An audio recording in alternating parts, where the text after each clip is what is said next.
Lihatlah gambar di samping ini, itu adalah kerikil-kerikil yang disusun teman kalian saat menyusun konfigurasi objek pola bilangan di dalam kelas. Kerikil-kerikil ini tersusun dengan bermacam-macam jumlah yang menyusun sebuah pola bilangan. Masih ingat bukan pola bilangan itu? Ya. Kita lihat yang pertama, macam-macam pola bilangan. Ada pola bilangan ganjil. Pola bilangan ganjil yaitu pola bilangan yang terbentuk dari bilangan-bilangan ganjil. Sedangkan pengertian dari bilangan ganjil sendiri memiliki arti suatu bilangan asli yang tidak habis dibagi dua ataupun kelipatannya.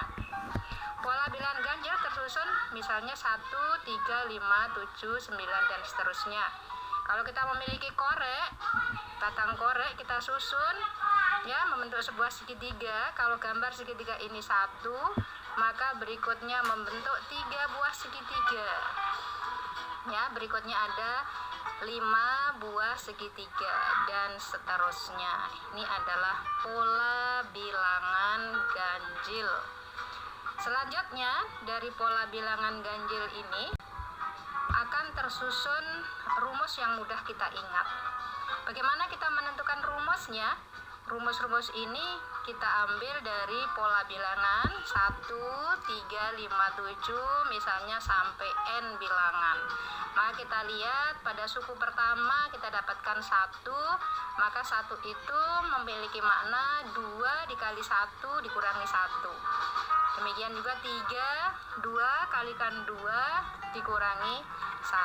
Sehingga kita dapatkan UN sama dengan, kalau N banyaknya, maka 2 dikalikan N dikurangi 1. Kita lihat contohnya 1, 3, 5, 7 dan seterusnya. Kemudian berapakah suku ke-10? Maka UN N-nya adalah 10, maka kita dapatkan UN 2 sama dengan 2N min 1. Maka U10, 2 kali 10 dikurangi 1 sama dengan 20 dikurangi 1 sama dengan 19. Ya. Yang kedua adalah pola bilangan genap. Ya. Dengan cara yang sama, batang-batang korek itu kita susun ya. Kalau yang pertama adalah kita letakkan 2 kotak ya. Kemudian yang kedua akan menjadi 4 kotak, 1, 2, 3, 4 ya. Kita lihat kotak-kotaknya, bukan batang koreknya ya, tapi kotak-kotaknya. Maka akan didapatkan 2, 4, 6, 8 dan seterusnya. Pola bilangan genap yaitu pola bilangan yang terbentuk dari bilangan-bilangan genap. Bilangan genap yaitu bilangan asli yang habis dibagi atau kelipatannya.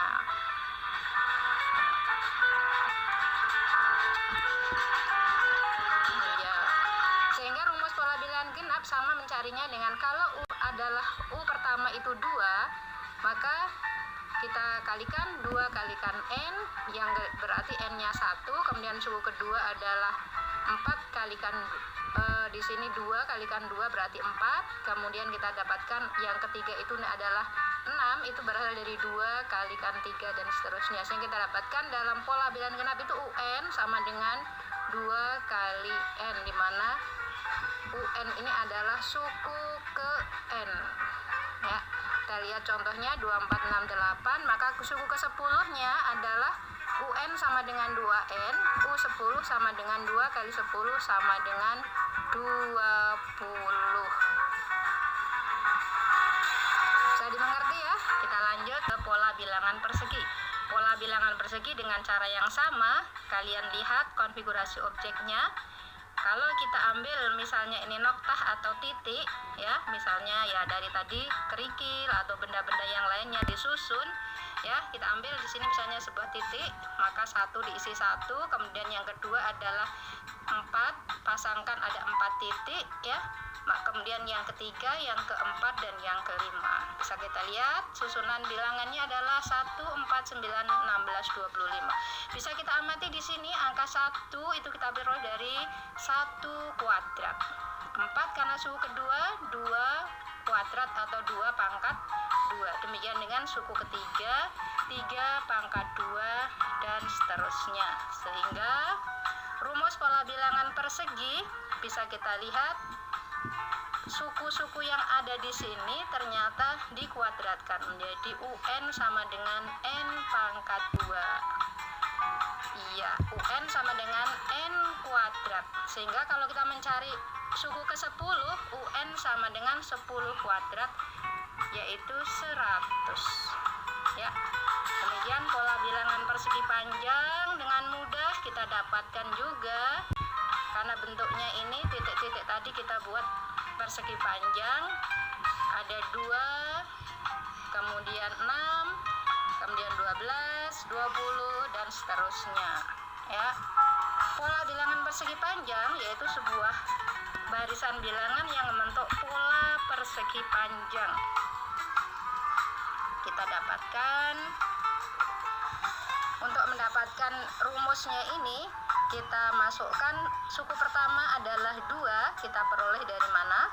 Nah, kita lihat susunan 2 ini ternyata bisa kita buat, karena ini suku pertama berarti 1 kita kalikan 1 ditambah 1. Kemudian yang kedua adalah 6, kita dapatkan 2 kali 2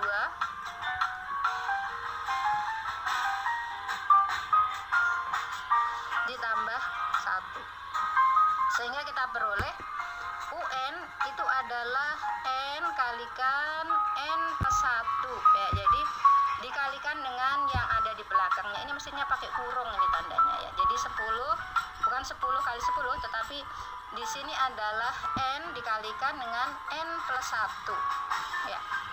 Demikian juga yang lainnya, maka kita mendapatkan UN sama dengan N kalikan N plus 1. Ini mestinya pakai kurung ini ya. Iya, kemudian yang keenam adalah pola bilangan segitiga. Dengan cara yang sama kita dapatkan bahwa pola bilangan segitiga yaitu suatu barisan bilangan yang membentuk sebuah pola bilangan segitiga. Pola bilangan segitiga 1, 3, 6, 10, 15 dan seterusnya. Ini kita pernah pelajari dari sebelumnya. Nah, kalau kita susun dari kerikil-kerikil atau kita buat di sini adalah noktah bulatan-bulatan 1, 3, ini banyaknya kerikil, 6 dan seterusnya.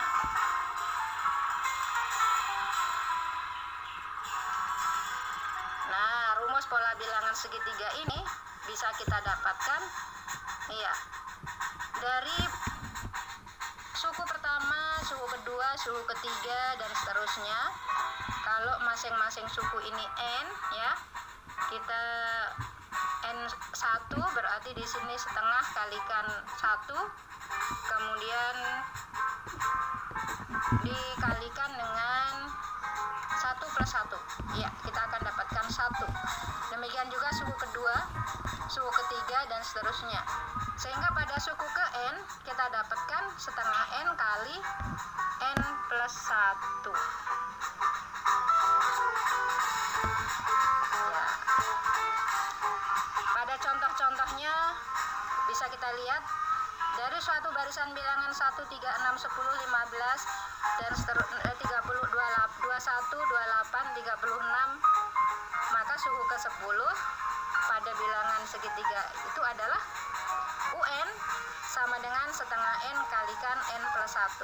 U10 sama dengan setengah kali 10 kali 10 plus 1 ya. 5 kali 11 sama dengan 55. Bisa dimengerti dari sini ya? Iya, oke. Kita lanjutkan pola bilangan Fibonacci. Kalian sudah mengenal pola bilangan Fibonacci ya. Ini ditemukan oleh seseorang dan ahli pola bilangan yang masa lalu kita pernah baca bukunya itu ya.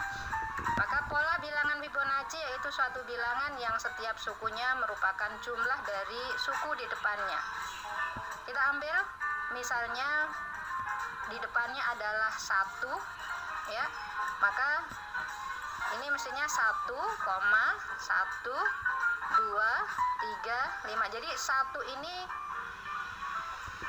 berada 2 kali, yang depan tuh 2 kali ya. Demikian ini yang kedua lihat 2, 2, 4. ya.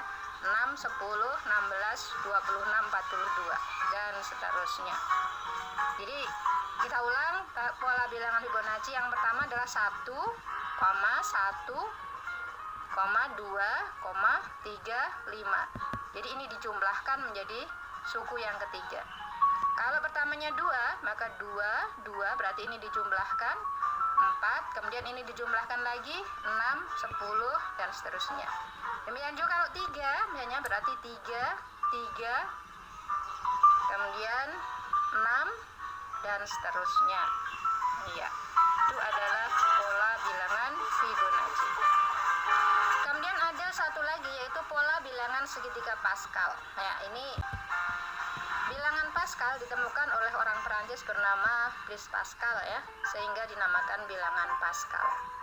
Di dalam segitiga Pascal, bilangan yang terdapat pada satu baris yang sama dijumlahkan menghasilkan bilangan yang ada di baris bawahnya. Kalian lihat, di sini ada 1 ya, tanggalan 1, ini jumlah dari atasnya. Kemudian ini dijumlahkan 1 dengan 1 berarti di sini 2 ya, kemudian di sini ada 1 ya. Di awal ini 1, kemudian ini jumlahkan 3, kemudian ini jumlahkan 3, dan ini adalah 1. Demikian kita dapatkan yang pertama, pada bilangan pertama ya, ada 1 sama dengan 2 pangkat 0, kemudian 2 pangkat 1, 4 itu nama lainnya adalah 2 pangkat 2, 8 itu 2 pangkat 3 dan seterusnya. Pada bilangan ini kita akan mendapatkan rumusan susunan sebagai berikut. Dapat menuliskan bilangan pada D yang berikut ya. Maka kita menggunakan aturan yang dapat dituliskan ya. Bisa di sini bisa menggunakan metrik ya, sehingga kita dapatkan seperti ini. Nah, pada segitiga Pascal ini salah satunya adalah kita bisa menentukan berapa koefisien yang ada di dalam suku-suku yang ada ini ya. Dan yang jelas pada pola bilangan ini kita melihat ada pola bilangan yang dapat tersusun dengan jelas. Oke, itu ya. Itulah macam-macam pola bilangan. Kalian bisa mengulang dan kalian bisa mencatat atau merangkum kembali ya. Kemudian kalian tetap semangat untuk tetap belajar, dan untuk kali ini kita cukupkan sampai di sini. Silahkan nanti diikuti pada materi berikutnya. Terima kasih. Assalamualaikum warahmatullahi wabarakatuh.